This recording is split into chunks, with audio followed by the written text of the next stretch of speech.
For all your photo, video, and voiceover needs, check out the fine folks at Blueberry Productions. They will take good care of you. If you don't believe me, you can see for yourself. Check out their work at blueberryproductions.tv, the Facebook page, Blueberry Productions, also a Vimeo page, a YouTube page, and it's Blueberry, BLUBERRY, Prod on Twitter. Check them out today. Blueberry Productions, great people, great work, great service. Hey there, your yard took a real beating this summer. Luckily, Scott's Turf Builder Winter Guard has your back. Just feed your grass with Scott's again this fall when the air is cool and the soil is warm. It's the perfect time to give your lawn a boost. If you do, Winter Guard will give your yard the nourishment it needs to help weak, thin grass recover and support root growth, giving you a greener, more resilient lawn both now and next spring. Guaranteed. Grab a bag of Scott's Turf Builder Winter Guard today. You'll be back to barbecuing in no time. This is a Scott's Yard. Hey parents, we all try to be extra careful with our children in the car, but then we get an important call or text. Remember, our children are watching. Make every drive a good example. Be in the zone. Turn off your phone. Visit childrenshospital.vanderbilt.org/BITZ to learn more about our Teen Driver Safety Program. Brought to you by Monroe Carroll Jr. Children's Hospital at Vanderbilt, the Ford Motor Company Fund, and the Allstate Foundation. Hello, my name is Travis Williams, President and CEO of Academics and Athletic Consulting, focusing on educating and empowering tomorrow's collegiate athletic leaders. My passion is for the education and genuine concern and care for today's student athlete. It's the centerpiece of my life's work. A college education, both in and out of the classroom, is a truly rewarding benefit. For more information on AAC, you can go to www.academicsandathleticsconsulting.com. Once again, www.academicsandathleticsconsulting.com. Or you can follow me on Facebook at Academics and Athletic Consulting, or Twitter at Coach TWill24, or Instagram Travis L. Williams 24. Or you can call me at 404-542-6079. Once again, AAC is very proud to partner with J.R. McHenry of the Bossman Radio Show, covering sports and entertainment across the country. Please tune in weekly for informative, entertaining, and expert analysis on today's sports and entertainment topics. Thank you.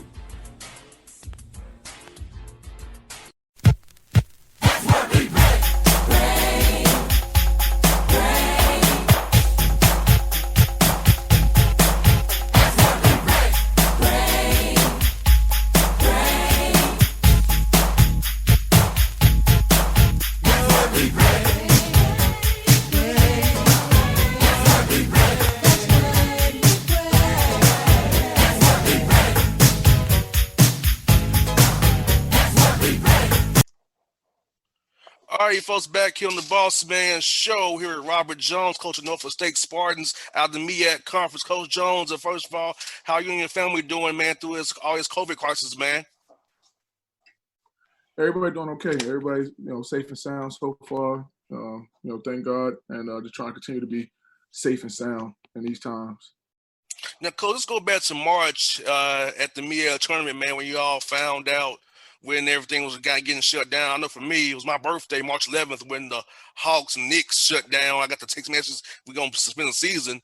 And since my birthday, it's kind of been crazy. I know y'all in the MEAC tournament going on. So how was it for you and your team, and whole experience, and especially for your seniors who got to hit in on that kind of a note there? I mean, it was tough for them. I think that the day that they shut down the MEAC tournament, we were supposed to play a couple hours later. We never played one game in the tournament. So, we were supposed to play that night as our opening game in the quarterfinals. But we never played. And we knew during the day that it wasn't going to happen because we had shoot around that day for the game. But then after shoot around, we started seeing, league after league after league canceling. So we knew it was just a matter of time if we were next. We were hoping that maybe we would have played, but once everybody else canceled, we was the last one standing. And it was like, they got to cancel now. So it was over with that. But just having that conversation with the guys, and not just the seniors especially, that they won't have a chance to go to the NCAA tournament. But those young guys who put in a lot of work, last year we had a team that we had 10 new guys, and we kept progressing over the season. And we had, we were going into that tournament on a 3-game winning streak. And, we were like the highest rated, team, like as far as RPI net ranking in the conference heading into the MEAC tournament. So although we weren't the number 1 seed, we were 1 game out of first place. We had the highest ranking and the momentum going into the tournament. So we were looking forward to the tournament, but once again, we couldn't do it, and it crushed everybody, coaches, players, seniors, freshmen, everybody, it crushed. And I know this played a big role for your academic advisor, because getting guys going to be from on campus to now going virtual, that transition had to be hard for some of the guys who are used to that structure, being on campus with you guys in that flow of study halls and the help you have on campus. So academic advisor played probably a big role in getting your young men to do the spring semester and the summer here as well. Yeah, definitely. I think them and us, we had to make sure we keep up with these guys too, because now, like you said, it's not, it's easier when a kid knows that if he misses class that you might go run him, outside on a track or something like that for missing class, but it's a little harder when, if he misses something and he's 500 miles away from you. It's a little tougher to try to have that same punishment. But academic advisors did a great job. The coaching staff, did a great job, and we were able to. Our team GPA was almost 3.2. It was 3.195 last semester with during the pandemic. So that was good for us. And that just shows how your young men, are responsible and accountable, because, it's easy during that time to get back home, like you said, coach, and nowhere near me. I can not do an assignment, even though you probably show up on Blackboard still, but, the accountability factor is not as there because you're not on campus. So if you're a young man to come through that strong for you like that with a average, man, kudos to them for sure. Yeah, without question. So it was definitely a good semester for us. Academically, it was a good semester. Now, Coach, so with the guys being at home, I'm pretty sure your strength and conditioning coach played a big role too, because, guys not made to get to a hoop. You want them to be in some kind of physical condition, and they're better be in tip-top shape as they come back to campus here real soon. But it's like, how did that go? Trying to keep guys, give them workouts, kind of do stuff where they don't have a hoop and in the home and walking and running, stay in some kind of shape during this whole time of shutdown. Well, the strength and conditioning coach has been very influential in setting exercises and things like that. We've also set up something ourselves. We use the Nike Run Club app, that is free, and we put up challenges, whether it's this week do 5 miles, this week do 3 miles, whatever the challenge is, so we can know that the guys are doing something and they have to record it, in the app. I guess that's free knowledge to any coaches out there that's trying to figure out a way to, keep their guys in condition. You can use the Nike Run Club app. So that's that's for free right there, that little tip right there. So we've used it, and just to keep the guys something going. You got to keep them in some kind of shape. They're not going to be in the shape that they should be in exactly, but you don't want them to get so far out of shape that's going to take forever for them to get in shape. Most definitely, Coach. During this time, Coach, I know you probably had to talk to you guys about being responsible, saying no when you want to say yes to certain things, because, I was once to begin accountable as a team, because, if you only got to get too sick or get a family member because I want to go out and have some fun or the barbecue or whatever the case may be. So how have you been trying to stress to your guys that about, even though you're young, this thing can still bother you and cause you some lasting damage if it's not taken care of properly? I mean, that's the toughest part sometimes, because these kids, sometimes young kids, they're invincible to what's going on, and you're not, COVID affects people of all ages. Of course, it does affect people older, a little different, but it does affect people of all ages. All ages, people are getting sick. All ages, people are dying. So, you're not oblivious to it because you're 18, 19, 20 years old. And I think some of these young guys think that. So we've been just trying to be conscious as far as, like, educating them on how serious this is. Like I tell people all the time, like, I'm not necessarily running from the disease, but I'm not scared of the disease, but I'm not running to it either, though. And stuff like that. So I wear my mask. When I'm in public places, I encourage them to do the same. I got my hand sanitizer. I wash my hands. I do everything that I'm supposed to do to try to avoid as much as possible the disease. Especially, like you said, like right here in Atlanta, like Georgia State's quarterback's out for the year with the heart issue that he had from COVID-19. So, like, guys their age are affected by it. I know some of the Big Ten had a report saying about the biggest fear about guys who had asymptomatically was the heart issue still, the heart muscle enlargement. So, in that can affect the guy running up down the court or a field. If your heart's a little bit large, that can end badly for you. So I hope the young men out here listening to the show today will understand that, hey, even though you're young, it can still have a lasting effect. If you don't have any, quote, symptoms per se, it's still doing something to you internally.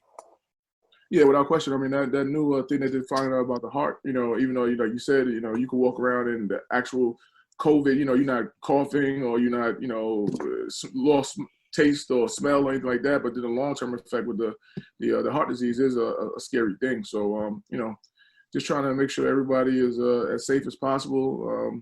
We realize that probably throughout the course of a year, and we hope that it doesn't happen, but, someone might catch it, unfortunately, because that's just, so easy to catch. But we're trying to do everything that we can to educate the guys on precaution, and also precaution once they, get around other college students, that are non-student athletes. Just trying to have them be the ambassadors to let people know, that to make sure you practice the safe protocols, because it could affect everybody. And, selfishly, of course, it could affect the student athletes, tremendously.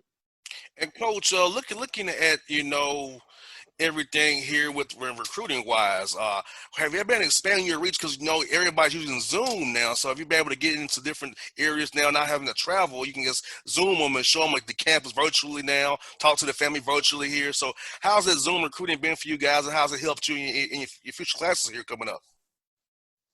It's been interesting. It's been tough too, because at the same time you want to sit down and look somebody in the eyes, and really try to get a feel and have them look at you in your eyes so you can see the passion of you. I think sometimes, the passion or way a kid is or demeanor doesn't really fully come across in Zoom as when they're sitting on the couch in your office, and you can really talk to them. So that's been tough in that regard. Now, financially, of course, it's been easier because we haven't had to use a lot of the budget to do anything, recruiting-wise. And then I do think that people are, becoming more receptive of Zoom, recruiting and things like that. So it's not so far-fetched. I know we've done, the podcast before together and stuff like that. So, I definitely took the call, but I'm zoomed out, man. I'm not even gonna lie to you, man. I'm zoomed. Like, we do a lot of Zoom stuff. It's cool for what it is, but you definitely want to get that in-person contact. Most definitely, from my side, it's good to see you guys rather than on the phone. For me, it's good. I mean, for me, the Zoom thing was like, oh yeah, you can do Zoom now via from your house. I was like, cool. Yeah. I ain't got to go downtown no more. Cool. I can see people now. Okay, cool. So they set me up with. So I like to get able to see you guys now and talk to you that way now. But yeah, man, I feel you, man. I can feel you being zoomed out for sure. And now, Coach, you talked about the budget here. I'm worried about the HBCU schools, especially smaller schools, because, like, look here, man. Let's be real about it. I've seen some of these contracts for games, and I know what they are. They loaded with these COVID clauses, and if you have fans, if you don't have fans, and men's basketball and women's basketball and football, the money raising schools for HBCU schools for the most part, the revenue-wise, covering everybody. So I know the season might be pushed back to Thanksgiving. So how is that being sent down with your AD and people around the budget about, if the guarantee games are not there for you guys, how y'all going to kind of get through this year, man, if they take that away from you guys to recoup that money down the road? I think credit to, I know I'm not quite sure what a lot of other places are doing, and I know there's, different places doing different things, but credit to our institution, I would say, is that there is institutional help to get through this year, because they understand that athletically it's going to be a deficit. It's probably going to be a big deficit athletically.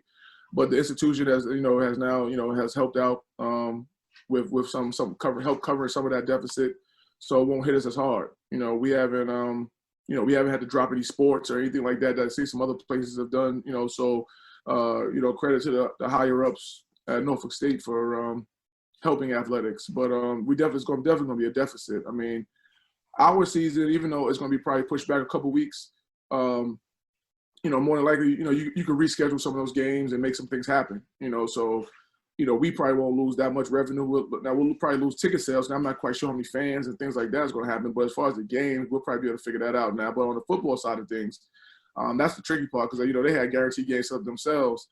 And I'm not quite sure if they're going to be able to make up any of those guaranteed games, especially with them not playing to the spring, and then some of the Power Fives are playing now, so it's like they're not going to play now and in the spring, so it's like, it's all over the place with that. So we'll see what happens with that.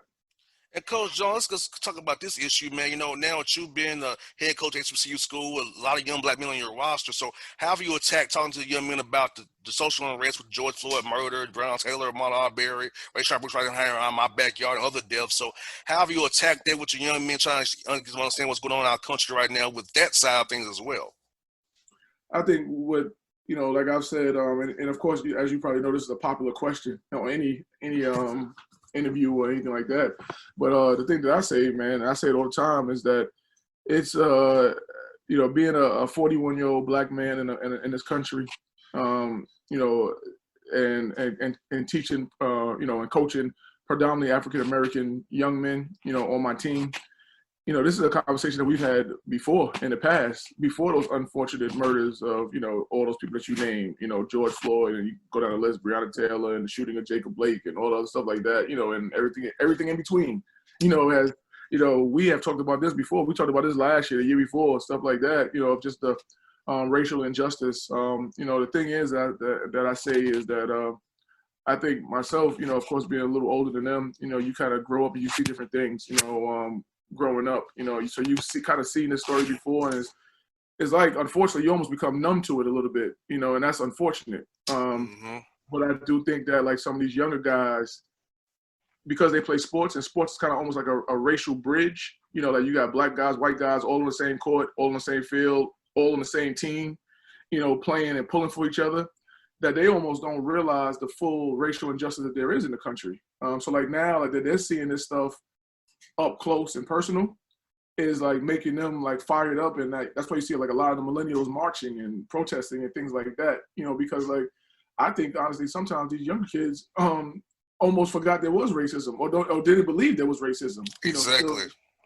So now that they see it in the forefront, with the technology of camera phones and other recording devices, they're like, wow, that really happens? Like they almost like, they're almost oblivious to it. And then now it's like right there, and now it's like causing a big uproar among the younger folk, because like I said, once you get past a certain age, I think you become numb to it, because you've seen this story before. Like, it's unfortunate for all those people that you named, but we can go back 10 years and start naming more people. We can go back 20 years and start naming more people. So it's like, we've had these conversations before. So like, it's really nothing that we're doing so different in this day and age now with these guys than we haven't already talked about with other teams. Only thing now, we just try to make sure if they want to talk to us, we're able to, comfort them a little bit in this situation.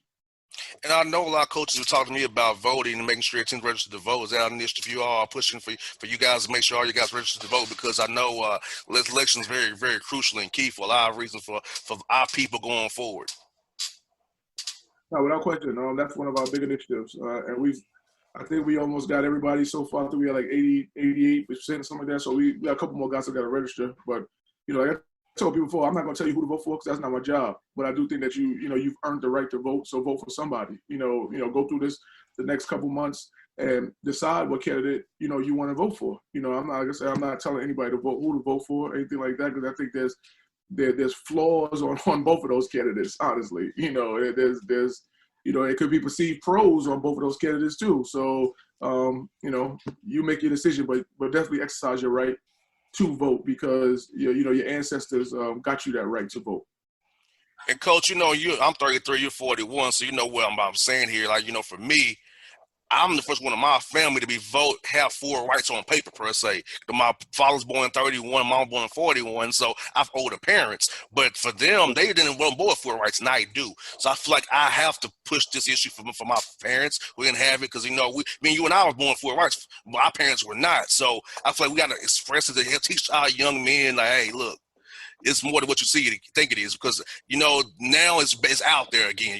Some people, like you said, kind of got numb to it and didn't think it happened. And I try to explain racism is subtle, it's systemic. It's not just calling you an N-word, right? It's systemic and more subtle than that. It's more nuanced than that. And I try to tell my white listeners is that unless you know it and deal with it, you ain't gonna see us. Deal with it the way we do. So it's not gonna be like clear cut for you the way it is for us. Yeah, without question. I agree. Just like I tell, some of white counterparts is that like, I can't tell you how to be a white male. I can't tell you how you feel, being a white male. And you can't really understand how I feel being a black male, honestly. Until we can try to educate each other on both sides. Because, I can't tell you how it is to be a white male, or they can't tell you, they can't tell me how it is in my shoes. So it's like, when we're trying to educate you on how it is, just listen a little bit, and not think that it doesn't exist. You can take your own views or whatever, but just listen to what's actually, said. Like, listen to like how we feel. Listen to, what we've been through, and don't think that like, oh my God, no way you've been through that. Yeah, yes we have, and stuff. Just because most of us don't go and cry about it every day, don't mean we it's not going on and we haven't, been through it. We just try to figure out a way to just navigate through the nonsense, and stuff. So that's all. Most definitely. Coach Jones, I thank you for your time today, man, on a Friday, man. I appreciate you always coming on the show, man. And we'll definitely do this again down the road, man. I know you zoomed out, man. It was fun to see you, man. Talk to you and see you, man. For sure, man. For sure. Anytime, man. All right, folks. It's Robert Jones from the Bossman Show. You can't touch this. You can't touch this. You can't touch this. You can't touch this. You can't touch this.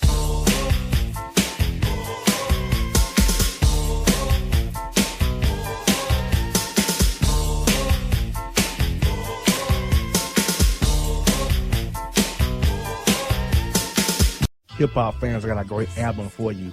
The debut album from Family Grind ENT, True Speech and 313 Fresh. We're going to give you 2 discs, 33 songs of pure, genuine hip-hop.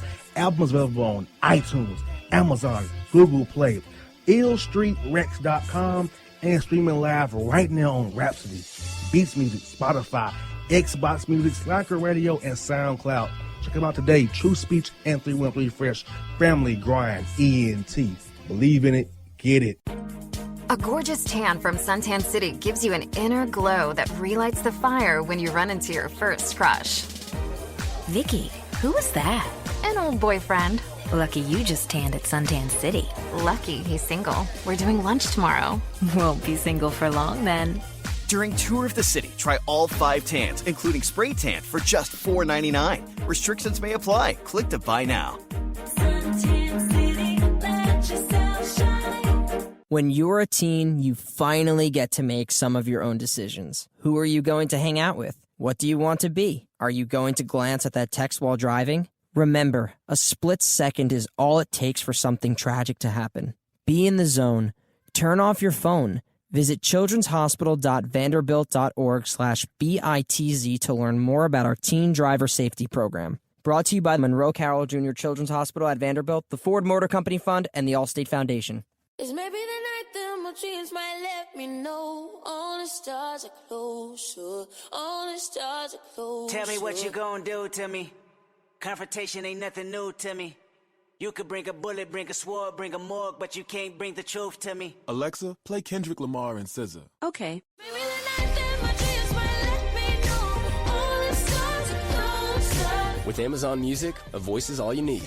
Get tens of millions of songs. Download the Amazon Music app today. Yeah, it's your man JC, the host with the most, baby, and it goes down each and every Saturday night right here in the city of Memphis. That's right, y'all. It goes down at Clicks Sports Bar Memphis, baby.